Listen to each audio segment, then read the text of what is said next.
গণতন্ত্রের মধ্য দিয়ে ইসলাম প্রতিষ্ঠা সম্ভব না। এখন এখন যে সমস্ত ভাইরা মনে করতেছেন তারা চেষ্টা করুক। তারা যদি এখন বাংলাদেশে যে পরিমাণ ইসলাম আছে, সমাজে, অফিস আদালতে, শিক্ষা ব্যবস্থায়, ওনারা যদি ক্ষমতায় এসে বেশি করতে পারে, আলহামদুলিল্লাহ, আমরা তো খুশি। আমরা কি অখুশি নাকি? তাদের আমাদের মূল লক্ষ্য তো এক। আমরা একটা ভাবে চেষ্টা করতেছি, তারা একটা ভাবে চেষ্টা করতেছে, তাই না? ব্যাপারটা এটাই, মূল লক্ষ্য। তারা যদি সাফল্য পেয়ে যায়, আমাদের চেয়ে খুশি আর কেউ নাই, আমি মনে করি। আর তারা যদি বেশি ইসলাম আমাদেরকে দিতে পারে, আলহামদুলিল্লাহ, দেন আপনারা, সমস্যা নাই। কিন্তু আমরা মনে করতেছি এটা সম্ভব না। We are trying some alternative way. আমরা আরো চিন্তা করতেছি এটা ক্লোজ টু সুন্নাহ হওয়া উচিত, হ্যাঁ, এটা অন্য কিছু হওয়া উচিত। এভাবে এটা সম্ভব না। এভাবে ঘড়ির নাটাই কাফেরদের হাতেই থাকে। আপনি যখন তাদের পদ্ধতিতে করবেন, তা ঘড়ির নাটাইটা সবসময় তাদের হাতে থাকবে। তাদের কাছে লেজিটিমেসি ছাড়া তারা আপনাকে অ্যাকসেপ্ট করবে না, আপনি কাজ করে যেতে পারবেন না। ছক ভেঙে দিয়ে খেললে পরে জিততে পারবেন। উদাহরণ দেই ভাই, একটু আপনি এক মিনিট, হ্যাঁ, উদাহরণ দেই। আপনি ফুটবল খেলতে নামছেন, আমি আপনার সাথে ফুটবল খেলতে নামছি। খেলার মধ্যে আমি নিয়ম চেঞ্জ করতেছি বারবার। বল আউট হয়ে গেছে, আমি বলছি না, বল আউট হয় নাই, সীমানা ওইটা। আবার আপনার যখন আউট হয়েছে তখন আমি আবার সীমানা ভিতরে নিয়ে আসতেছি যে সীমানা এইটা। আপনি যখন গোল দিচ্ছেন, আমি বলছি গোল বারটা ভুল হয়েছে, গোল বারটা আসলে এই সাইডে হবে, সুতরাং আপনার মেপে বললাম আপনার এটা আসলে গোল হয় নাই। আর আমি যখন বাইরে কিক করতেছি, আমি বলছি গোল বারটা এদিকে আসবে, একটু ভুল হয়ে গেছে, গোল বারটা এই পাশে আসবে, আমারটা হয়েছে গোল।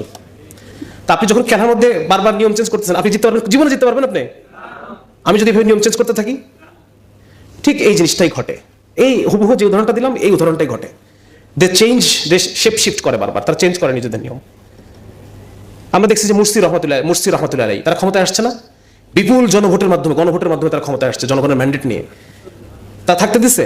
তারা নিজেদের রুলস চেঞ্জ করে ফেলছে, চেঞ্জ করে এক নায়ককে নিয়ে আসছে। একদিন গণতন্ত্র করছে, যেই গণতন্ত্রে মুসলমানরা যাচ্ছে সরাই দিয়ে আবার কি আনছে, সিসিকে নিয়ে আসছে।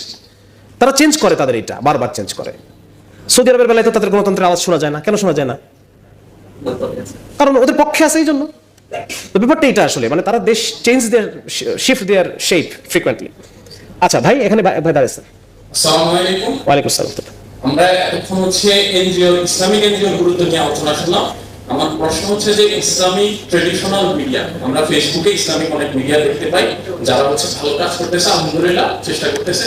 কিন্তু আমাদের বর্তমান বা প্রচলিত সমাজ ব্যবস্থায় ট্রেডিশনাল মিডিয়ার অন্যতম একটা গুরুত্ব আছে। এই ক্ষেত্রে আমরা এনজিও ক্ষেত্রে ভাই যেটা বললেন যে নিজেরা পার্সোনালি চেষ্টা করা যাবে, কিন্তু মিডিয়ার ক্ষেত্রে তো ট্রেডিশনাল মিডিয়া প্রতিষ্ঠার জন্য আমাদের আসলে পার্সোনালি করার মতো তেমন খুব বেশি কিছু নাই। এক্ষেত্রে আপনাদের যেহেতু যে ভালো কানেকশন থাকতে পারে, এক্ষেত্রে আপনার মাধ্যমে হয়তো আমি কাউকে হয়তো পৌঁছানোর জন্য যদি বলা যায় যে বাংলাদেশে একটা ট্রেডিশনাল ইসলামিক মিডিয়া যদি করা যায়, অথবা মুসলিম ন্যারেটিভ যদি প্রতিষ্ঠা করার জন্য বা মিডিয়াতে মুসলিম ন্যারেটিভ পুশ করার জন্য যদি কোনো ব্যবস্থা নেওয়া যায় বা চেষ্টা করা যায়, ইনশাআল্লাহ, যদি ক্রাউড ফান্ডিং এর ব্যবস্থা করার ইচ্ছা করা হয়, ইনশাআল্লাহ আমরা সাথে থাকবো, বা যে এটার ব্যাপারে পদক্ষেপ নেওয়া যায়। মাশাআল্লাহ, ভাইয়ের সুন্দর পরিকল্পনা। বাট আমি এখন ভাইকে একটা কথা বলবো, why don't you try? শখ ভাইকে একজন জিজ্ঞেস করছে যে ভাই, এই শিক্ষা ব্যবস্থার এই সমস্যা, ওই সমস্যা, সেই সমস্যা, হ্যান সমস্যা, কিছু একটা করেন। সবাই বলছে তোমাকে আমি 1 সপ্তাহ টাইম দিলাম, তুমি কি করবা? তুমি একটা প্ল্যান করো, মুভ করো, এরপর 1 সপ্তাহ পরে এসে আমাকে জানাও যে ভাই কি এটা করতে পারছি। পরে দেখা গেল এরপরের 1 সপ্তাহে সেই ব্যক্তি, সে বিভিন্ন এলাকার ভার্সিটির প্রফেসরের সাথে কথা বলছে, আমার সাথে কথা বলছে, তোমার সাথে কথা বলে সে একটা টিম তৈরি করছে, যে টিমটা এই কাজটা করতে পারে। আলটিমেটলি করছে কিনা আমি জানি না, মানে সে নিজে খাটাখাটি করে একটা সেটআপ দাঁড় করে ফেলছে, যে সেটআপটা কাজ করতে পারে। কয়েকজনকে এগ্রি করাইছে, কয়েকজনকে একমত করছে। সো ভাইকে বলবো যে ভাই, আপনি কারোর জন্য ওয়েট করেন না, আপনি নিজে দেখেন কতটুকু পারেন।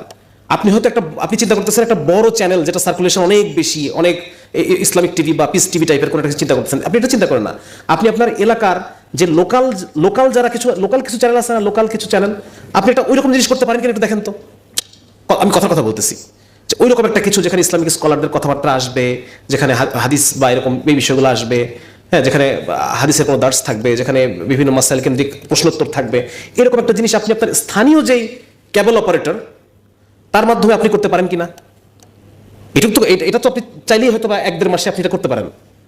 তো সুতরাং আমরা আসলে অনেক বড় জিনিস চিন্তা করি আগেই। ওই যে সবখানে আমি বললাম যে আগে 10 তলা চিন্তা করি, 1, 2, 3, 4, 5 তলা চিন্তা করি না। তো এটা আপনি নিজেই পারেন না, আসলে আপনি অনেক কিছু নিজেই পারেন, কিন্তু আপনি স্টার্টটা করতেছেন না। কারণ আপনি বড় চিন্তা করছেন, ছোট থেকে চিন্তা করেন, দেখেন আপনি নিজেই অনেক কিছু পারেন। ঠিক আছে, মাশাআল্লাহ, আপনার প্ল্যানটা খুব সুন্দর, আমি এটা উপযুক্ত জায়গায় আলোচনা করার চেষ্টা করবো। বাট আপনার কাছে আমার রিকোয়েস্ট থাকবে যে you yourself give a try, যে আপনি কতদূর করতে পারেন। হতে পারে সেটা ছোট, হতে পারে সেটা একটা জাস্ট একটা স্থানীয় ম্যাগাজিন আর কিছুই না, হতে পারে সেটা একটা FM রেডিও চ্যানেল, আরো বড় ধরছি আমি যে একটা এফএম রেডিও চ্যানেল আপনি এস্টাবলিশ করলেন যেখান থেকে ইসলামিক প্রোগ্রাম সার্কুলেট হয়। তো আপনি নিজেই ট্রাই করেন না, নিজেই আপনার পরিচিত মহলে আলোচনা করেন, দেখবেন যে ওর পরিচিত একটা লোক বেরোবে মিডিয়া পার্সন, বা ওর পরিচিত আরেকটা লোক বেরোবে মিডিয়া, আপনি ওদেরকে কানেক্ট করেন, করে একটা জায়গায় একটা একমতে নিয়ে আসেন। আপনি নিজে অনেক কিছু পারেন ভাই, আপনার প্রত্যেকে অনেক কিছু পারেন। আমরা আপনাদের প্রত্যেককে নেতা হিসেবে দেখতে চাই। সো আপনি দেখবেন যে আপনি কিন্তু নিজে আসলে অনেক কিছু পারেন, আপনার অনেক কানেকশন আছে, কিন্তু আপনি ওগুলো কখনো নিজে ইনিশিয়েটিভ নেন না। আপনি অন্য কারো মুখ চেয়ে বসে আছেন যে এটা সোহাগ ভাই করে দেবে, এটা আহমদুল্লাহ সাহেব করে দেবে। এটা না, আমরা এটা চাচ্ছি না ভাই। আচ্ছা, আর দুটো প্রশ্ন লাস্ট। আমরা যারা বিশ্বাস করি প্রচলিত রাজনীতিতে বা গণতন্ত্রের রাজনীতি ইসলাম প্রতিষ্ঠা সম্ভব না, তো এই পরিবর্তিত সময়ে কি কোনো একটা নির্দিষ্ট প্ল্যাটফর্ম থাকাটা কি আমাদের জন্য অধিকার্য করবে না? সুনির্দিষ্ট দিক নির্দেশনা দেওয়া, কারণ সবার তো সমানভাবে ভারসাম্যপূর্ণ দিক নির্দেশনা থাকে না। আচ্ছা, এটা সময় আসলে আমরা অনেক কিছু দেখতে পাবো ইনশাল্লাহ। অনেকে অনেক কাজ করতেছেন আলহামদুলিল্লাহ, এবং কাজ করতে থাকেন ইনশাল্লাহ। হ্যাঁ, আমাদের জন্য এখন একটা ইন্ডিভিজুয়াল প্ল্যাটফর্ম হওয়ার চাইতে বিচ্ছিন্নভাবে আমরা যে দাওয়াতি কাজগুলো করতেছি, বিচ্ছিন্নভাবে আপনি নিজে একটা প্ল্যাটফর্ম হয়ে ওঠেন। আমাদের কথা হলো এটা, একটা সময় আমরা we will add lots of platforms together ইনশাআল্লাহ, আল্লাহ তৌফিক দিলে একসাথে করে ফেলবো সবকিছু।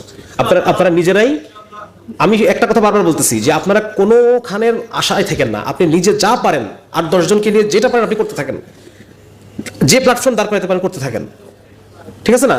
এটা করতে থাকেন ইনশাল্লাহ। সময় আসুক, আমাদের মানে সব যদি ওপেন প্ল্যাটফর্মে আপনাদের সামনে শেয়ার করে ফেলি তাহলে তো হলো না, ঠিক না? এগুলো সময় আসুক, আল্লাহ তাআলা, আল্লাহ রাব্বুল আলামিন চাইলে তো অনেক কিছু হতে পারে, হবে ইনশাল্লাহ। আচ্ছা, প্যালেস্টাইনের পক্ষে থাকতে পার্সোনালি সোশ্যালি কি করতে পারি? আপনি নিজে বলেন, কি করতে পারেন আপনি? একজন বলেন তো দেখি, একজন দাঁড়ান, এই যে ভাই, এই যে সামনে ব্যাগ, দাঁড়ান। হ্যাঁ, প্যালেস্টাইনের জন্য আপনি কি করতে পারেন? ফাইন। আর সচেতনতা তৈরি করতে পারেন, ইহুদি পণ্যের ব্যাপারে সচেতনতা তৈরি করতে পারেন। আর আর আর আরো চিন্তা করেন তো, আরো কি, আরো দুইজন চিন্তা করেন তো, প্যালেস্টাইনের জন্য আমি কি করতে পারি? চিন্তা করেন। আর্থ পাঠাতে পারি, ফাইন। আর হ্যাঁ, সভা সেমিনার করে মানুষের মধ্যে সচেতনতা করতে পারি, যদিও এটা মানুষ অলরেডি সচেতন, এটা নিয়ে সচেতন করার কিছু নাই। আর দোয়া করতে পারি, যে দেখেন এটা এটা এটা আমি শুনতে চাচ্ছিলাম যে আমরা দোয়া করতে পারি। এই দোয়াটা কিন্তু আমরা আসলে কিন্তু মানে মোস্ট অফ আস আমরা এই দোয়াটা কিন্তু করি না। হ্যাঁ, আমরা কি কখনো প্যালেস্টাইনের জন্য 2-3টা রোজা রেখে দোয়া করছি? কয়জন আছি এখানে? একটা বা দুটো রোজা রেখে দোয়া করছি, বা 1-1.5-2 হাজার টাকা সদকা করে দোয়া করছি শুধু প্যালেস্টাইনের ভাইদের জন্য? আমি করি নাই এখনো, মানে আত্মসমালোচনা করতেছি আর কি, যে মানে দোয়াটা এখন পর্যন্ত তো আমরা দোয়াটাই ঠিক মতো আমরা করি নাই, সত্যি কথা বলতে গেলে। কম দিয়ে গুরুত্ব, মানে দেখাচ্ছে অনেক আল্লাহ এ দাও, ও দাও, তা দাও, আমার এ দাও, সে দাও দিয়ে লাস্টে আল্লাহ প্যালেস্টাইন মুসলমানদেরকে একটা। এমনকি কখনো হয়েছে একটা না 15 মিনিট শুধু আমি প্যালেস্টাইনের ভাইদের জন্য দোয়া করছি?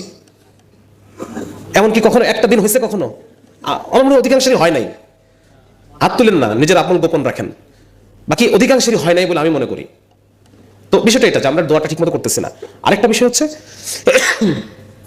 প্যালেস্টাইনের পক্ষে কে বলতেছে দেখেন তো? এখন ইরান মাঝে মধ্যে কথা বলে, ঠিক না? পশ্চিমের যে গভর্নমেন্ট ফরম্যাট, এটার থেকে যে বেরো যেতে পারছে সে প্যালেস্টাইনের পক্ষে কথা বলতে পারবে। চীন বলতে পারবে, রাশিয়া মাঝে মধ্যে 2-একটা কথা বলে, তুরস্ক মাঝে মধ্যে 2-একটা কথা বলার চেষ্টা করে, তাও ঠিক মতো বলে না। ইরান বলে, ইরান ফ্রিকুয়েন্টলি বলে। মানে মোট কথা যে উদ্দেশ্যে বলুক, বলে তো। মোট কথা হচ্ছে আপনি ওয়েস্টের যে পলিটিক্যাল এজেন্ডা, এর ভিতরে থেকে আপনি তার বিরুদ্ধে কথা বলতে পারবেন না।